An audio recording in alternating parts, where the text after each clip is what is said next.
ফিরলাম বিরতির পর।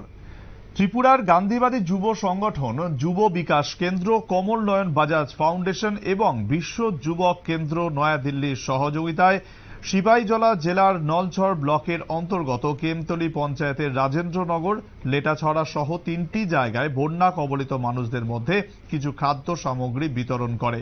এই খাদ্য সামগ্রী বিতরণ অনুষ্ঠানে উপস্থিত ছিলেন নলছড় ব্লকের মাননীয় চেয়ারম্যান শ্রী স্বপন কুমার দাস, পঞ্চায়েত প্রধান শ্রী প্রদীপ দাস সহ স্থানীয় জনপ্রতিনিধিবৃন্দ।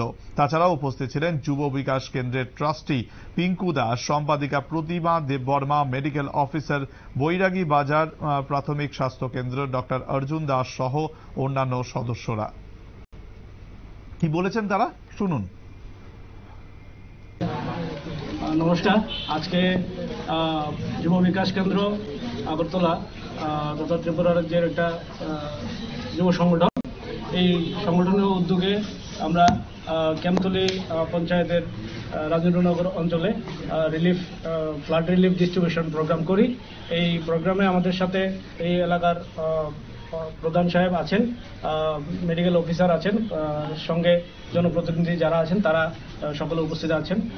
তো আমরা বিশেষত আজকের এই প্রোগ্রাম থেকে আমাদের যে ডোনার কমল নয়ন যমুনালাল বাজাজ ফাউন্ডেশন এবং বিশ্ব যুবক কেন্দ্র দিল্লি, তাদেরকে আমরা বিশেষভাবে ধন্যবাদ জানাই যে এই ফ্লাড সিচুয়েশনে আমাদের ত্রিপুরা রাজ্যে যারা ফ্লাডে এফেক্টেড মানুষ তাদের সহযোগিতার জন্য তারা হাত বাড়িয়েছেন এবং আমরা আশা করি যে প্রত্যেকের সহযোগিতায় এই যে কঠিন পরিস্থিতি, এই পরিস্থিতি আমরা ওভারকাম করতে পারবো।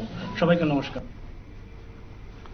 দিকে দিকে বন্যা বিধ্বস্তদের ত্রাণ বিতরণ করছে বহু সংগঠন, বহু মানুষ ইন্ডিভিজুয়ালিও করছেন, সেই জায়গায় সামিল হয়েছেন এরা। এবং সোনামুড়া মহকুমার নলছড়ে কেমতলী পঞ্চায়েত এলাকায় আজ এই ত্রাণ সামগ্রী বিতরণ করা হয়।